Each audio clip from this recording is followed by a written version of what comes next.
Hello students, welcome back again your economics station unlock economics. आज हम लोग part 5 rural development का करेंगे।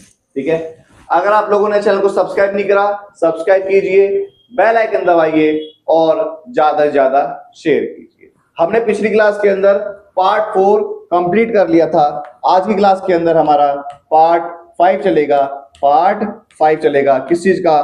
तो रूरल डेवलपमेंट का पार्ट 5 चलेगा। ठीक है,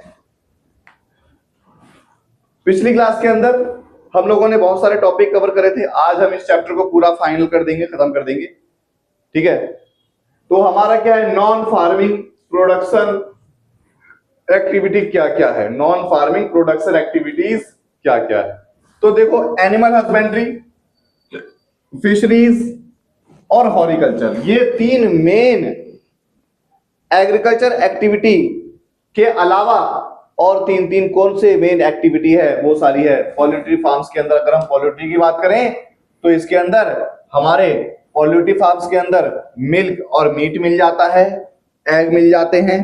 ठीक है, importance of animal husbandry, animal husbandry की अगर हम बात करें तो हमें दूध भी मिलेगा, हमें मीट भी मिलेगा, हमें अंडे भी मिल जाते हैं और वूल भी मिल जाते हैं। ठीक है, provide alternative occupations in arid and semi arid area, मतलब ये लैक ऑफ इरिगेशन फैसिलिटी जहां पर होती है, जहां पर सिंचाई की सुविधा कम होती है, उस इलाकों में ये एनिमल हस्बेंड्री बहुत ज्यादा क्या होती है? फायदेमंद होती है।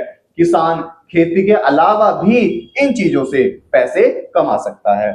Source of employment to rural women help, ये गांव की ग्रामीण इलाकों में, गांव के इलाकों के अंदर, ग्रामीण इलाकों के अंदर इसमें वुमेन के लिए एम्प्लॉयमेंट तैयार करवाया जाता है। इस फील्ड में वुमेन भी काम कर सकती हैं। ठीक है, हमारे देश के अंदर 70 मिलियन फार्मर जो है इस एक्टिविटी के अंदर क्या करती है? योगदान देती है। ठीक है, फिर उसके बाद operation flood, operation flood animal husbandry से ही आया। ऑपरेशन फ्लड जिसे बोलते हैं श्वेत क्रांति, जिसे बोलते हैं श्वेत क्रांति। श्वेत क्रांति ऑपरेशन फ्लड, इसके अंदर हमारे देश में डेयरी प्रोडक्ट जो होते हैं, डेयरी प्रोडक्ट जो होते हैं, ठीक है, दूध हो गया, ठीक है, पनीर हो गया, इन सब चीजों में हमारा देश बहुत आगे हो गया। The production of milk has increase by manifold, the system farmer pool the milk production, milk production में बहुत ज्यादा तेजी नजर आई। ठीक है, collected the milk, generate the process and marketed collected sale, farmer assure get fair price their milk produced by them, और farmer को एश्योर भी करा गया, गारंटी भी दी गई कि किसानों को जो दूध का प्रोडक्शन हुआ है उसका फेयर प्राइस मिलेगा। ठीक है, non farming production activity, animal husbandry कर लिया। अब आती है फिशरीज, मछली पालन।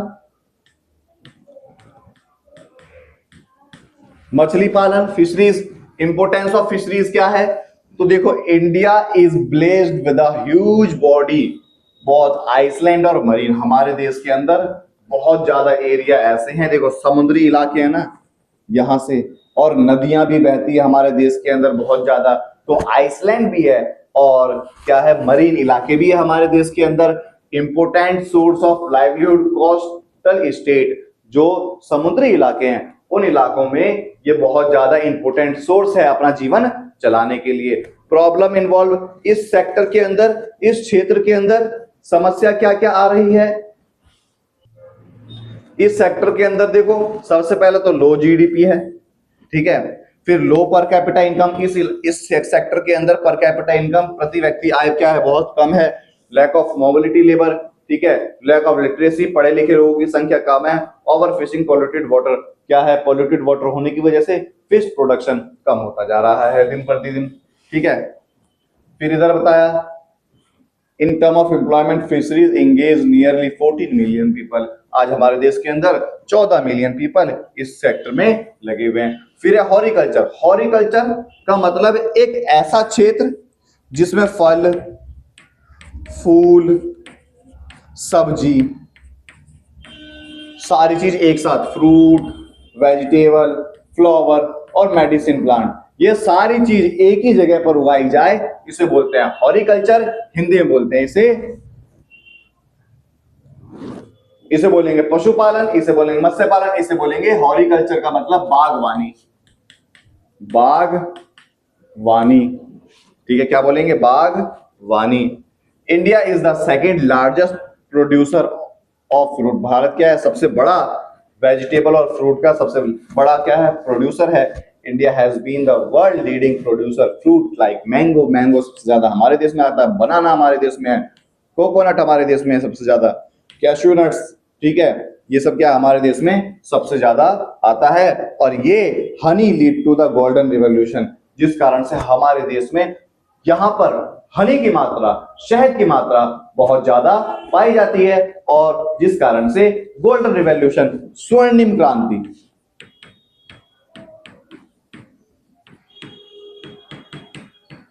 स्वर्णिम क्रांति का निर्माण हुआ। ठीक है, इंपोर्टेंस क्या है इसके? हॉरिकल्चर की इनकम बढ़ाने का काम करता है, ठीक है। Low vulnerability of small marginal farmer, small marginal farmer के लिए क्या है? बड़ा उपयोगी सिद्ध हो जाता है। इंक्रीज एम्प्लॉयमेंट अपॉर्चुनिटी, इस क्षेत्र के अंदर एम्प्लॉयमेंट अपॉर्चुनिटी क्या है? बहुत अच्छी है। समस्या क्या है? Shift to cultivated area from pulses horticulture sector production, मतलब हमारे देश के अंदर जो हॉरिकल्चर एरिया है वो वहां पर अब क्या हो गया? पल्सिस, दाल का उत्पादन होने लग गया, जिससे हॉरिकल्चर खतरे में आने लग गया। Lack of infrastructure facility, technology की फैसिलिटी, हमारे देश में इंफ्रास्ट्रक्चर और टेक्नोलॉजी की फैसिलिटी क्या है? बहुत बेकार है, जिस कारण से हमारे देश के अंदर क्या है? हॉरिकल्चर का उत्पादन कम होता है। चैनल को करना सब्सक्राइब, बेल आइकन दबाना और ज्यादा ज्यादा करना शेयर। फिर role of IT in agriculture sector, subsistence development, forecasting, अभी बताएंगे। आईटी सेक्टर देखो, नई नई तकनीक से, ड्रोन से क्या कर रहे हैं? पानी का छिड़काव कर रहे हैं, कहीं जाने की जरूरत नहीं पड़ती, ठीक है, आईटी सेक्टर के अंदर। इसमें क्या है? Enable storage future data, facilitate policy making, ठीक है, मतलब पॉलिसी बनाने में हमें क्या करता है? योगदान देता है। Agriculture is mainly depend the monsoon, monsoon के ऊपर एग्रीकल्चर निर्भर होता है। अब देखो, मानसून के ऊपर बारिश पड़ेगी तभी खेती होगी, ऐसा तो नहीं हो सकता। इसीलिए किसानों के लिए नई नई टेक्नोलॉजी होनी क्या है? बहुत ज्यादा जरूरी है। IT enable timely forecasting the help maintaining the effect of crop failure, मतलब आईटी सेक्टर जो है ना, समय समय पर हमें जानकारी देता रहता है क्रॉप फेलियर के क्या क्या कारण हो सकते हैं। Lead the higher farmer production, make available technology, हमें क्या करना पड़ेगा? ज्यादा से ज्यादा उत्पादन करने के लिए टेक्नोलॉजी अच्छी से अच्छी लानी पड़ेगी। Facilitate decision making leading to increase the productivity, हमें क्या करनी पड़ेगी? डिसीजन मेकिंग अच्छा करने के लिए प्रोडक्शन कैपेसिटी को करना पड़ेगा, बढ़ाना पड़ेगा। फिर देखो, ये रहा मॉडल ऑफ डिसएमिनेशन इंफॉर्मेशन, कृषि दर्शन, दूरदर्शन चैनल है, किसान कॉल सेंटर बना दिया, ठीक है, न्यूज़पेपर के माध्यम से, रेडियो के माध्यम से किसानों को समय समय पर जानकारी दी जाती है। फिर उसके बाद employment generation, employment opportunity, backward, सरकार को क्या करना पड़ेगा? रूरल इलाकों के अंदर, ठीक है, इन्फो क्योक्स के नाम से एक कंपनी है जिसने ग्रामीण इलाकों के अंदर क्या करा? एम्प्लॉयमेंट जनरेशन का प्रोग्राम चलवाया। फिर क्या है? ऑर्गेनिक फार्मिंग, ऑर्गेनिक फार्मिंग में मतलब हमारा क्या है? Organic farming and its feature, ठीक है, organic farming is system farming employment organic inputs, ठीक है, ऑर्गेनिक इनपुट्स मतलब खाद्य पदार्थ के द्वारा क्या करा जा रहा है? ऑर्गेनिक इनपुट्स के द्वारा, कृषि अपशिष्ट के द्वारा, ठीक है, वो क्या करा जा रहा है? खेती करी जा रही है, वो कहलाती है हमारी ऑर्गेनिक फार्मिंग कहलाती है। ऑर्गेनिक फार्मिंग क्या हो? कंपोस्ट आ गया, खाद्य पदार्थ और ग्रीन मैनर, ये सारी चीज यूज होती है। फीचर क्या है? डज नॉट यूज केमिकल, इसके अंदर केमिकल, फर्टिलाइजर, टॉक्सिक पेस्टिसाइड्स का यूज नहीं करा जाता। Use farm inputs and animal dung, मतलब जो है फार्म इनपुट या एनिमल डंग, मतलब उनके जो क्या है? अपशिष्ट है, मल है, गोबर है, उनका यूज करके प्रोडक्शन करा जाता है। Focus on maintenance soil fertility, इनका मेन फोकस होता है कि जो मिट्टी है उसकी मिट्टी की फर्टिलिटी, मृदा उपजाऊ बनी रहे, ठीक है। फिर organic farming, sustainable development. Traditional farming क्या होती है? यूज हमारे देश के अंदर केमिकल फर्टिलाइजर यूज हो रहा है, सॉइल की फर्टिलिटी क्या हो रही है, खराब होती जा रही है। Crop ground hazard health, crop की जो है ना हेल्थ खराब होती जा रही है।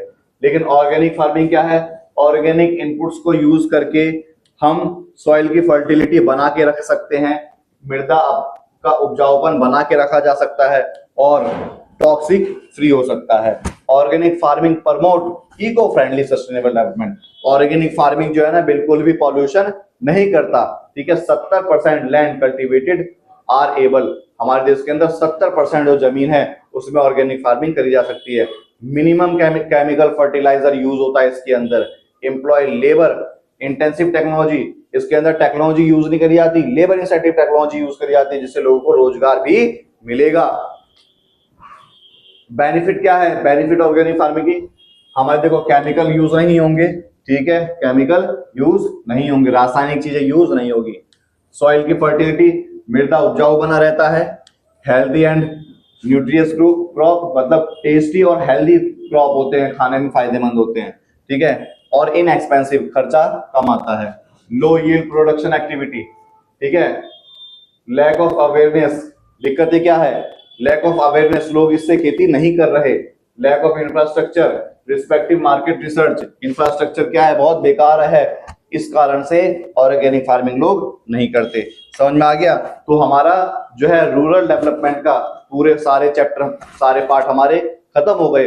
आप लोगों को चैनल को सब्सक्राइब करना है, बेल आइकन दबाना है और ज्यादा से ज्यादा क्या करना है, शेयर करना है, ठीक है।